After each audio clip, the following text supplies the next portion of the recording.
Tesla sent me a check for $5,000. How many car companies do you know of that when they change the price of the car, they refund you the difference?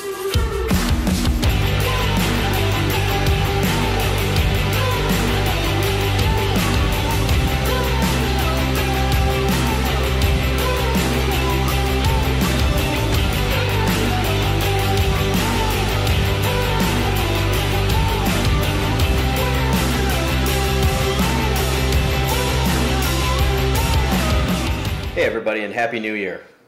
Hope everybody had a great 2018 and wishing everybody the best for 2019. So while I'm still without my car, again, hopefully that gets fixed this week, I'm going to do a quick recap of why Tesla sent me a check for $5,000. To explain why Tesla sent me a check for $5,000, we have to take a quick step back and just do a recap of the car that I bought. So I got a Model 3 Performance, fully loaded, so Model 3 all-wheel drive Performance with the Performance Plus upgrade package. That included the spoiler, the big brakes, and maybe some unlocking of a faster top speed, something like that. Anyway, they charged an extra $5,000 for it at the time. Taking a step forward, about a month after I bought the car, Tesla reduced the price by $5,000 by basically including the Performance Plus upgrade into the Performance package.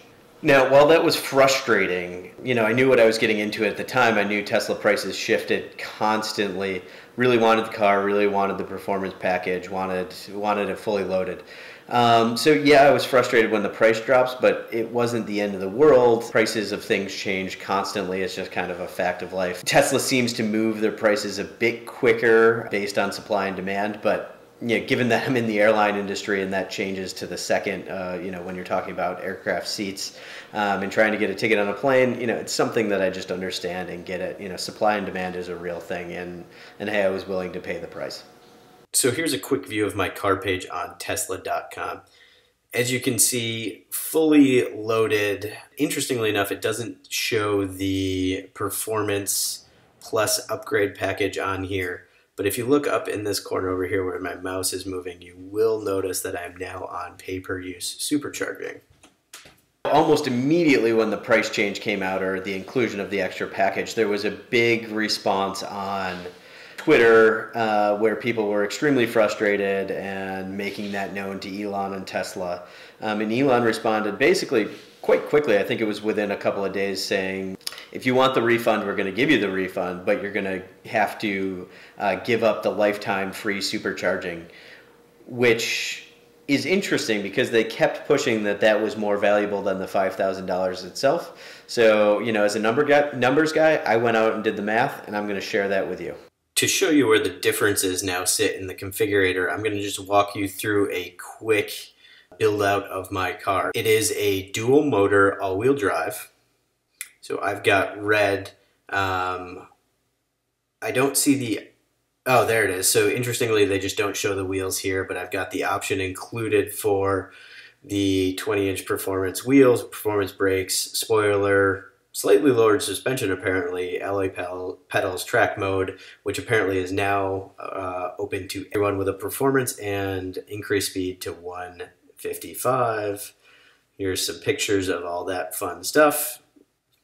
I got white interior, which is recommended. And I got the enhanced autopilot and the full self-driving, which right now they are not offering.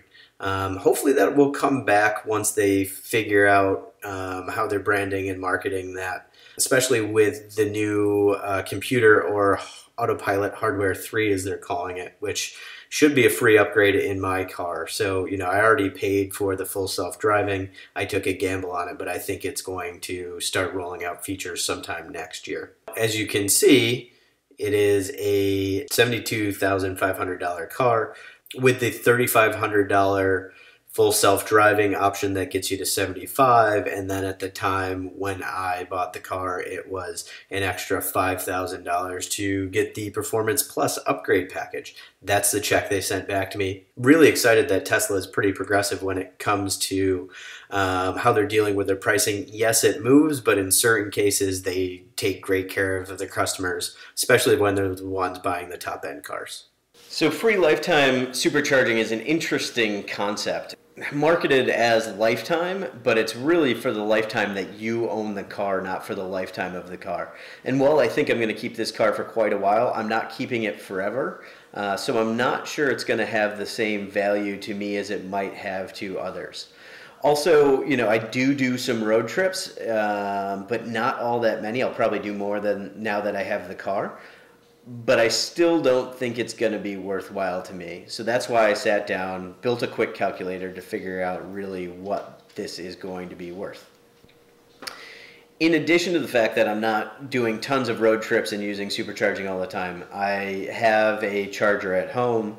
It gets plugged in every night, and I don't have a supercharger nearby within San Francisco where I could game the system and charge, you know, very quickly when I got home or before I left in the morning to save myself some cost in electricity at home. And I'm not sure I'd go through that hassle anyway. So that was part of my decision-making process as I built out this calculator. I thought it'd be fun to just leave a picture of the Roadster up while we go through this calculation. Just a reminder, if you use my referral code and I end up winning a Tesla Roadster or even coming close to winning a full one and using the discount, I'm going to let you drive it. So use my code if you're looking at a new car, any model S, X, or 3. And also share it with your friends. Hey, you know, if you use it and they help you get closer to me winning this, then, you know, they get to drive it, you get to drive it. It'll be a fun road trip around the country for me, helping out all my fans and thanking them for helping me. It's a pretty simple calculator, and I'll walk you through the assumptions that I used. So I used 18 annual trips, and these are each way. That means I'll do a road trip 9 months out of the year. That's probably a bit aggressive. I think I'll probably end up doing less than that, but you know, good starting assumption. Let's assume each one of my trips is 600 miles each way. My starting range is 275. That's typically what I charge to at home. Now, interestingly, I would actually charge up to a full charge before going on any road trip, but you know, starting here makes this conservative. That means I would need 325 miles of additional range from a supercharger each way as I went on these road trips. Those seem like decent assumptions to me, but you know, you could have your own and you could plug your own into this model. Let me know in the comments if you want me to share the model so you can plug in your own assumptions. Efficiency and supercharging costs. Now, these are the ones where I had to check a couple of values. Now, I haven't had the car long enough to really get a good feel for what my efficiency is on just highway driving and just long trips. So I did some just quick checking on the internet. I'm going to pull it up over here on the Tesla forums, scrolling around here, just grabbing some numbers. You know, if I'm consistently driving at, we'll use this one as an example, 75 miles an hour, it's roughly 300 watts per mile. So I used kilowatts, so just 0.3. I think that's relatively conservative. Yes, you'll be up and down hills. Yes, we'd be going in faster and slower and city and highway, but you know, a good starting assumption. Now, the second that you need to check is the supercharging cost in terms of dollars per kilowatt hour. These are going to be very different depending on where you live in the country, but since I'm in California, Tesla actually has a support page for their superchargers where they highlight the cost per kilowatt hour. I'm trying to just highlight the cost there. There you go. So in California, it's 26 cents per kilowatt hour. Now, just to put this in perspective, I'm going to show a couple of other states. Alabama, as an example, depends on how much you use. Cheaper for the first set of charge and more afterwards. Let's see, New York is an example, 24 cents, a little lower. New Jersey, again, the kind of tiered pricing, and this is per minute of charging, so I'd have to figure out the charging rate to know what that is per kilowatt. They're getting into a lot of the time-based. I think that's to get people to only charge what they need and get out of there. So that means per trip, I'm going to spend roughly $25 in supercharging. And for the profile that I set up, that means it's $456 per year. Now, my potential refund, or the refund I've already captured, as you know, is $5,000. Residual value of unlimited supercharging. I initially put this in here because I wasn't sure if it was the life of the car or the life that the initial owner has the car. Well, it turns out it's the latter, so there is no residual value. I'm using a annual interest of 3%. I can get that in the market. I can probably do better than that in the market.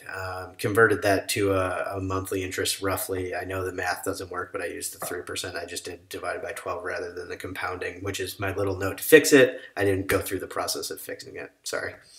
So now we just charted those out year by year to see what is the annual supercharging value that I'm going to get, which is this yellow line, and what is the cash cost, or the cash cost plus interest over time. At these assumptions right now, I basically have to keep the car and drive the profile for 11 years just to get the $5,000 worth of cash. But if I add interest into that over time and compound it, it's basically a 15-year decision. Now, there's no way I'm keeping the car 15 years, and it's unlikely that I'm going to keep the car for 10 years. Easy decision for me to take the check. So that explains why I had Tesla sent me a check for the $5,000 instead of keeping the free supercharging for life that I own the car. Glad with that decision. Was extremely impressed with Tesla's customer service. Other than some long wait times on hold trying to talk to a person, it went very smoothly, and they actually sent a check quicker than I expected. I think they initially said 8 to 10 weeks, and it came in about 2. So hopefully I'm on the road by the end of the week and can start making videos in the car again, get back to that list that's been building up of things I want to do. If you have any ideas for videos, please send them my way, and I'll put them on the list and get to them over time. As always, thanks again for watching the video. If you liked it, hit the thumbs up button. If you want to see more, hit subscribe, and send me some ideas in the comments of things that you want to see. Also, if you're looking into buying a Tesla, please use my referral code, not just for me, but it'll be for the whole audience. If and when I win a Tesla Roadster 2020, I'm going to let everybody who used my referral code drive it. Thanks again. Until next time.